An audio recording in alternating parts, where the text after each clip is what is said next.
Olá e bem-vindos! A nossa análise de hoje parte de uma frase que, olha, ficou ecoando na minha cabeça. Ela está no manifesto de um projeto e diz assim: acreditamos que acesso à computação não deve ser um privilégio. A gente ouve muito falar sobre inclusão digital, né? Sim, o tempo todo. Mas a verdade é que milhões de pessoas têm um celular super moderno no bolso, mas continuam meio que à margem simplesmente por não terem um computador. Exato. E é aí que entra uma ideia que, quando a gente para pensar, é quase revolucionária. E se o computador que tanta gente precisa já estiver no bolso delas, só esperando para ser, sei lá, ativado? É uma perspectiva muito poderosa. A premissa que guia a nossa conversa hoje, com base na documentação do projeto Mobile to Desktop Kit, é exatamente essa. E o mais legal, sabe, é que os materiais que a gente analisou, o manifesto, os guias, os checklists, eles não são sobre criar uma tecnologia do zero. Não mesmo. São sobre olhar para o que já existe e perguntar, ok, como a gente pode usar isso de um jeito mais inteligente? O foco, e isso fica claro em cada página, não é em performance, é em acesso, em destravar um potencial que já está ali, latente. Exato. Então hoje a gente vai mergulhar fundo nesses documentos para entender o que compõe o kit, como ele funciona no dia a dia e, o mais importante, qual a filosofia que transforma um simples celular numa ferramenta de estudo e trabalho. Vamos desvendar essa proposta. Para começar, o que eu achei assim genial na documentação foi a simplicidade da estrutura.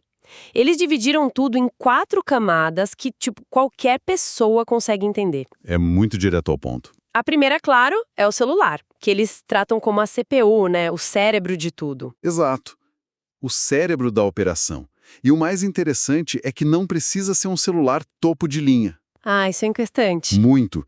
Os guias especificam um Android 8 ou superior, com Wi-Fi e Bluetooth funcionando. Isso, olha, cobre uma quantidade gigantesca de aparelhos que já estão por aí, muitos até considerados antigos. A ideia é justamente essa, reaproveitar o que as pessoas já têm. Certo. A segunda camada é a tela externa. E aqui a flexibilidade também chama a atenção. A documentação fala em usar uma Smart TV, algo que muitas famílias já têm na sala, ou até um monitor antigo. Nesse caso, a solução seria uma TV Box, que hoje em dia é super acessível, né? E essa flexibilidade é a chave. Não se parte do princípio de que a pessoa vai sair comprando um monitor novo. Parte-se do que já existe no ambiente dela. É uma lógica de adaptação, não de imposição. Faz sentido.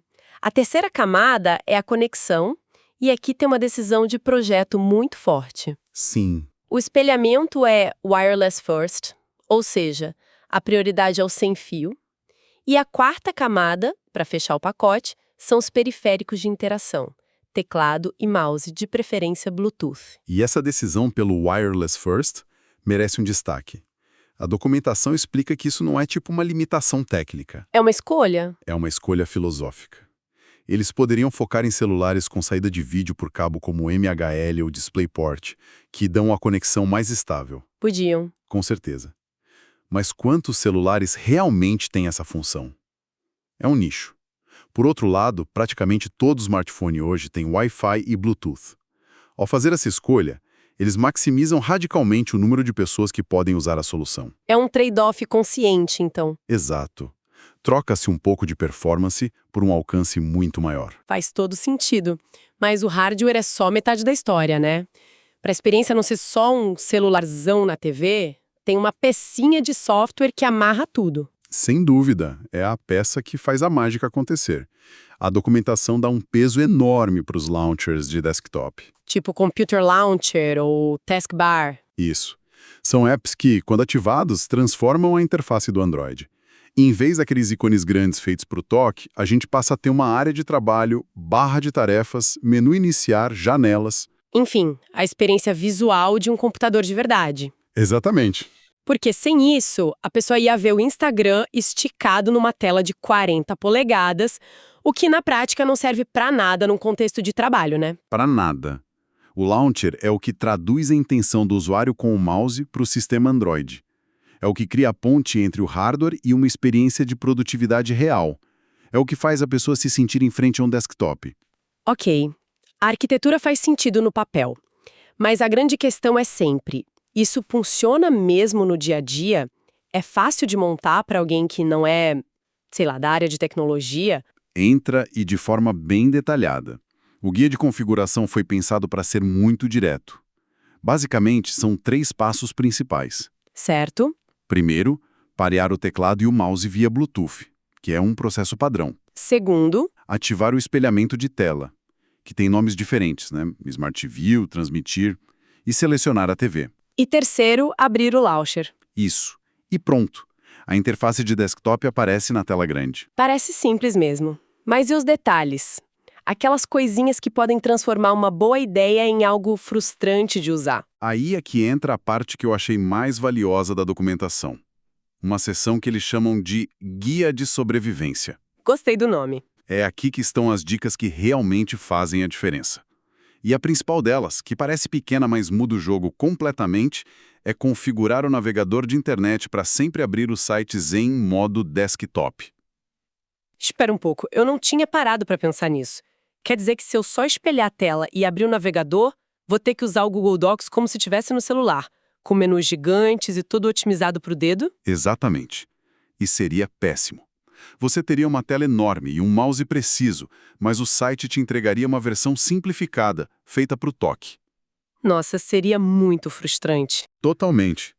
Ao ativar o modo desktop permanentemente no navegador, você garante que todos os sites, Google Docs, Canva, portais de notícias, plataformas de EAD, carreguem suas versões completas. As mesmas que a gente vê num PC. A ficha caiu agora. É por isso que essa dica não é um detalhe. É o que transforma um espelhamento num ambiente de trabalho. É uma configuração de 1 minuto que define se a solução é usável ou não. Que outras dicas de sobrevivência eles dão? Dicas bem práticas. Por exemplo, manter o celular conectado na tomada. Ah, claro. Bateria. O espelhamento sem fio consome muita bateria.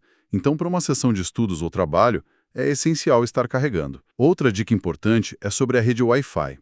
Se a pessoa tiver um roteador dual band, a recomendação é conectar tudo na rede de 5 GHz. Para diminuir o lag, a latência, certo? Isso. A latência é aquele pequeno atraso entre você mover o mouse e o cursor se mover na tela. E isso irrita muito. Demais. Numa rede de 2.4 GHz, que é mais congestionada, esse lag pode ser bem perceptível. Na rede de 5 GHz, a conexão é mais estável, mais rápida, tornando a experiência muito mais fluida. A diferença é grande. É um salto enorme. Eu já tentei fazer algo parecido anos atrás e o lag era tão grande que era impossível digitar. Ver que uma rede 5 GHz hoje resolve isso de forma tão acessível é... uau! E a documentação também se aprofunda nos aplicativos que funcionam bem nesse ambiente, né? Eles não deixam a pessoa na mão, tipo, se vira aí. De forma alguma. Existe uma lista curada de apps gratuitos. Para produtividade, eles citam o ecossistema do Google, Docs, Planilhos e o Microsoft Office Mobile. E para design? Para design, a recomendação é o Canva. E isso é interessante porque o Canva é uma ferramenta que se beneficia absurdamente de uma tela grande e da precisão de um mouse. Total. Tentar fazer um design mais elaborado com o dedo na tela do celular é quase impossível. Com esse kit, de repente se torna viável. Viável e produtivo.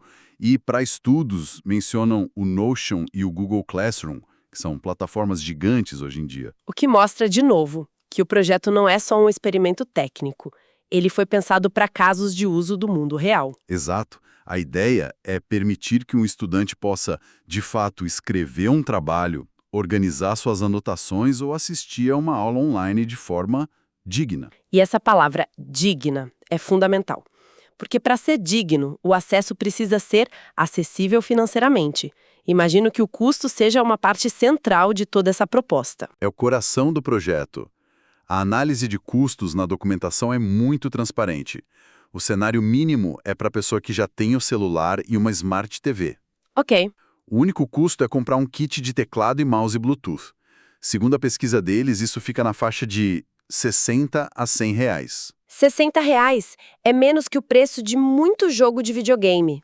É um investimento muito baixo para transformar o que a pessoa já tem em um computador funcional. E no cenário mais completo, Digamos para alguém que tem um monitor antigo parado em casa. Nesse caso, a pessoa precisaria de uma TV Box para dar inteligência ao monitor.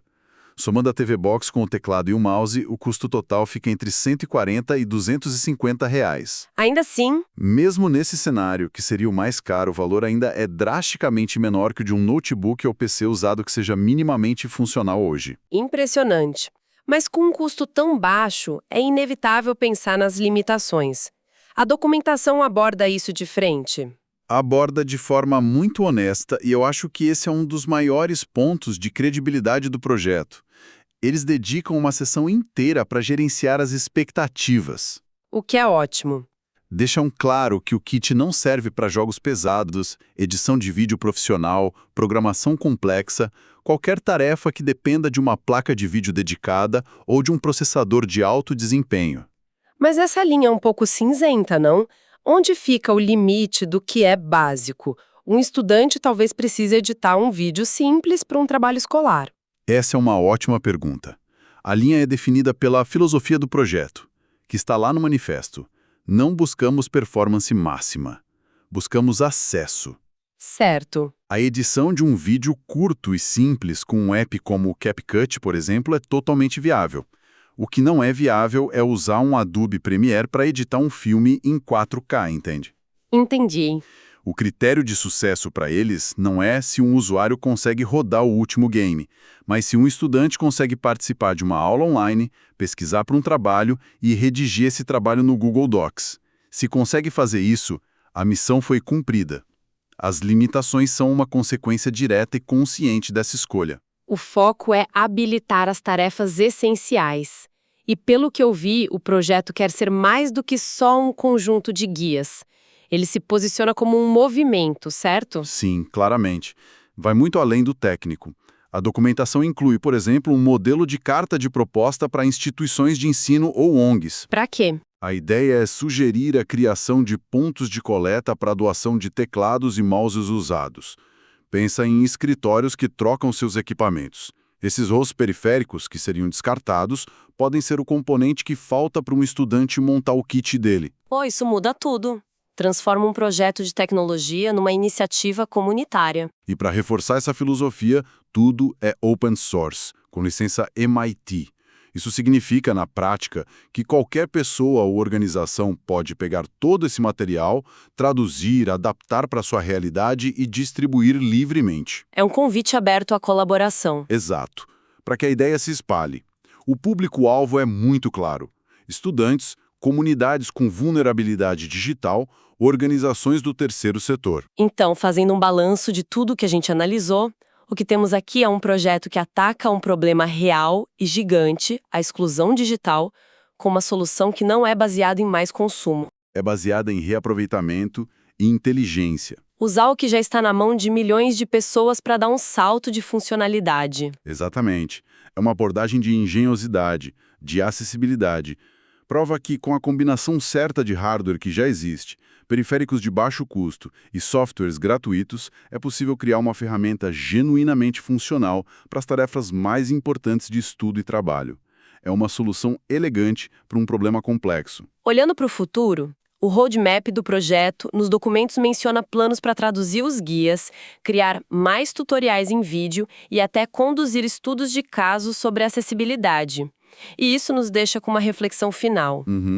Este projeto parece mostrar que, às vezes, as maiores barreiras para a inclusão não são resolvidas com mais tecnologia de ponta, mas sim com uma nova perspectiva sobre a tecnologia que já nos cerca. Novo olhar. Exato. A pergunta que fica é: que outros computadores em potencial podem estar escondidos nos dispositivos que a gente usa todos os dias, esperando apenas por uma combinação inteligente e um novo olhar para serem finalmente desbloqueados?